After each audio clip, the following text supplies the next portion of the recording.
아까도 뭐 이제 잠깐 따로 얘기를 했지만 선생님이 이제 이렇게 커리큘럼대로 체계적으로 가는 걸 좋아하거든. 그래서 이제 물론 이제 본 교재는 이 책이지만 이 책을 하기 전에 먼저 기본 개념을 정리를 하고 시작을 할 거예요. 자, 먼저 이거서부터 한번 시작을 해볼게요. 이거서부터. 자, 지금서부터 배우는 내용은 여러분들 머릿속에다 집어주셔야 됩니다. 품사. 니네 알고 있는 품사의 개념이 어떻게 되니? 대답해도 돼. 자, 이게 사실 품사 하면은 애들이 말이에요. 명사, 대명사, 동사 이런 거요. 맞아요. 그런 애들이 품사야. 근데 내가 물어본 건 품사의 종류를 물어본 게 아니라 품사의 정의를 물어본 거거든. 그래서 사실 이 품사의 정의가 나름 되게 중요하다. 자, 선생님 정의를 내볼게. 이 단어를요. 문법적 쓰임에 따라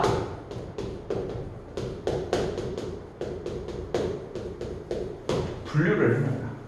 문법적 쓰임에 따라서 분류를 해놓는다. 자, 그럼 여기서 중요한 말이 뭐냐면 사실 문법적 쓰임이라는 거거든. 자, 이게 그럼 도대체 무슨 소리냐? 영어에서는요 이런 게 있어요. 문법적으로 쓰임이 같다는 건 뭐냐면은 같은 역할을 한다는 거고, 그 역할은 그 문장 안에서 그 단어가 들어가는 자리에 의해서 결정이 되는 거거든. 그러다 보니까 문법적 쓰임이라고 하는 건 사실 뭐라고? 문장 내에서 그 단어가 들어가는 자리 혹은 위치, 이런 개념으로 받아들여줘도 돼. 즉 품사는 그럼 뭐라고? 어느 자리에, 어느 위치에 어느 단어가 들어가는지를 정리해 주는 거야. 그러면 너네가 앞으로 영어를 할 때 뭐 영작을 하던 문법을 하던 만약에 어떤 자리가 있는데 그 자리에 들어갈 알맞은 단어를 집어넣어주면 그게 그렇게 해서 문장을 쓰게 되면 영작이 되는 거고, 뭐 문법적으로 거기에 들어갈 알맞은 말을 집어넣어주면은 그게 이제 문법이 되는 거고 어법 문제가 되는 거고 이런 식으로 되는 거겠죠. 그리고 그 자리에 맞춰서 글을 읽어나가면 그게 독해가 되는 거예요. 됐습니까? 그래서 품사라는 건 뭐다? 단어를 문법적 쓰임, 즉 자리, 위치에 따라서 뭐 해준 거다? 분류를 해준 게 품사다. 그럼 제일 먼저 우리가 얘기할 품사는 명사예요, 명사. 자, 보통의 이제 일반적으로 중학생들한테 내가 질문을 해. 근데 고등학생한테 질문해도 마찬가지야. 얘들아, 명사가 뭐니? 라고 물어보면은 대부분의 학생들이 뭐라고 대답하냐면 이름이요 라고 대답을 해요. 그 생각하고 있었니 혹시? 왜냐면 맞아요. 그게 그렇게 배웠으니까. 근데 선생님 좀 정의를 살짝만 틀어줄게. 어떻게 틀을 거냐면은 내가 아까 뭐라 했어? 단어를 문법적 쓰임에 따라 분류한 거라고 했으니까 그거를 이 자리를 가지고서 얘기를 할 거야. 어떻게 얘기할 거냐?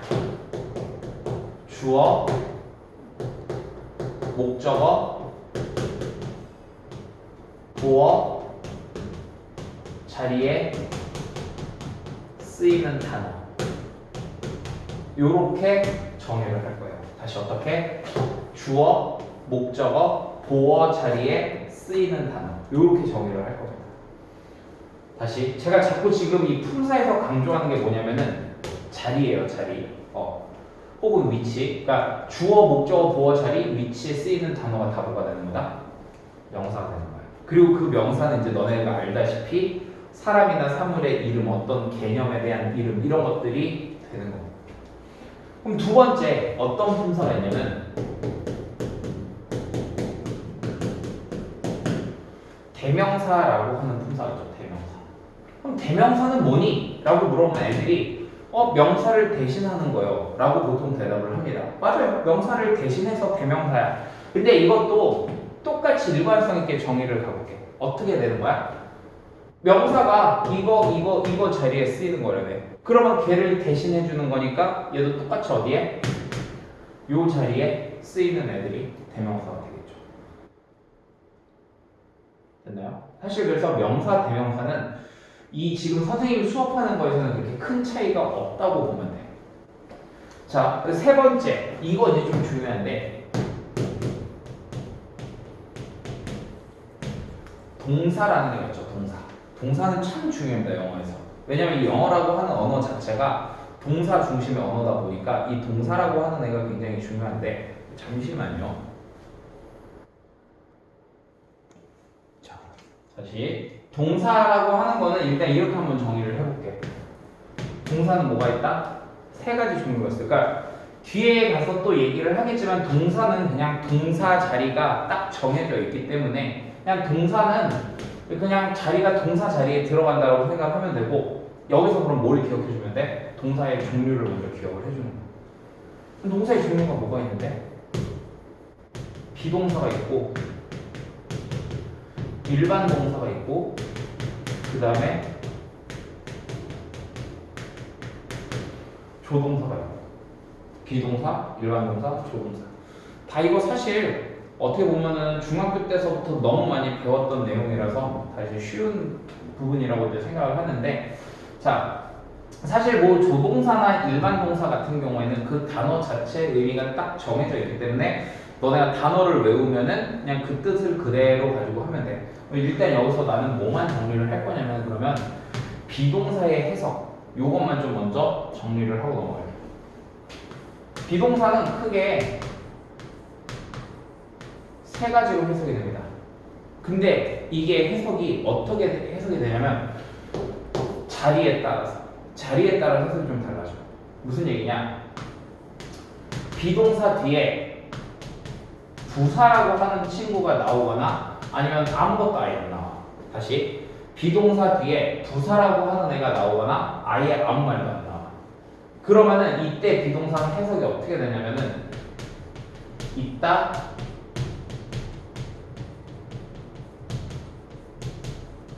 존재하다 이런 식으로 해석이 됩니다. 다시 비동사가 혼자서 쓰이거나 혹은요 뒤에 부사가 나오면요 해석이 있다, 존재하다 이런 식으로 해석이 됩니다.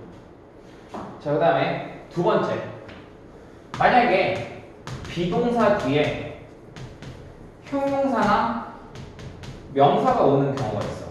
비동사 뒤에 형용사나 명사가 오는 경우 두 가지로 나눠서 볼게요. 첫 번째는 그냥 뭐뭐 다 이렇게 해석이 되고 아니면은 무엇이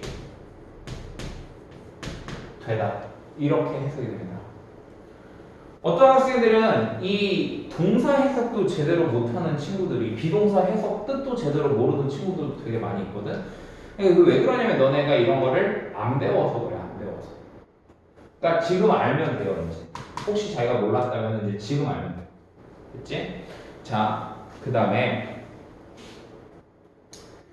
여기까지 이제 동사까지 봤고요. 그 나머지 것들을 좀 볼 거야. 나머지 것들. 자, 이제 네 번째 누가 있냐면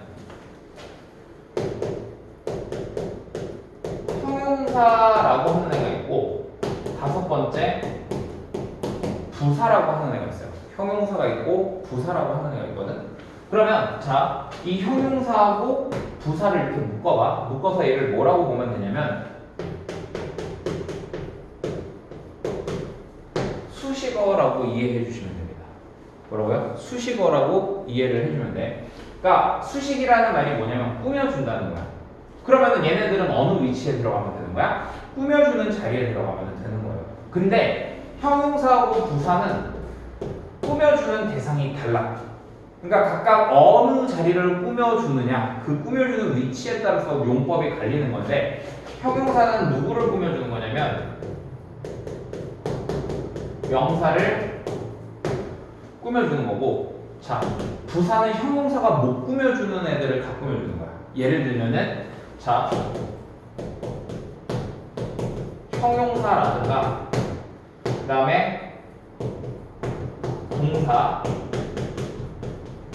부사, 심지어는 문장 전체를 꾸며줄 수도 있어.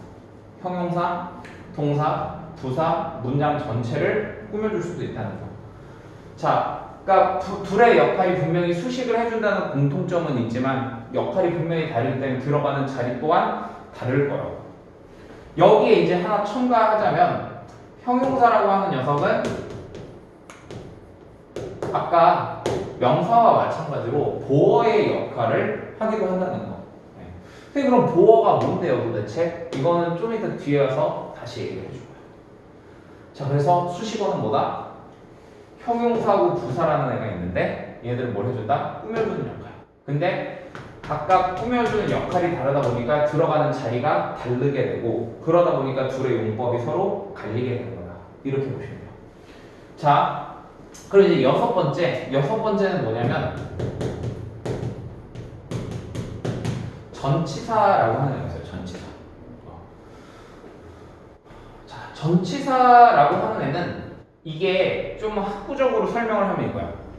앞에 위치한다. 이렇게 되는 거거든. 앞에 위치한다. 그럼 얘는 누구 앞에 위치해? 명사의 앞에 위치를 하는 거예요. 명사의 앞에. 그래서 우리는 이걸 보고 전치사는 항상 명사의 앞에 위치하고 이 명사를 보고 뭐라고 얘기를 해주냐면 이걸 보고 다른 말로 이렇게 전치사 뒤에 오는 명사를 전치사의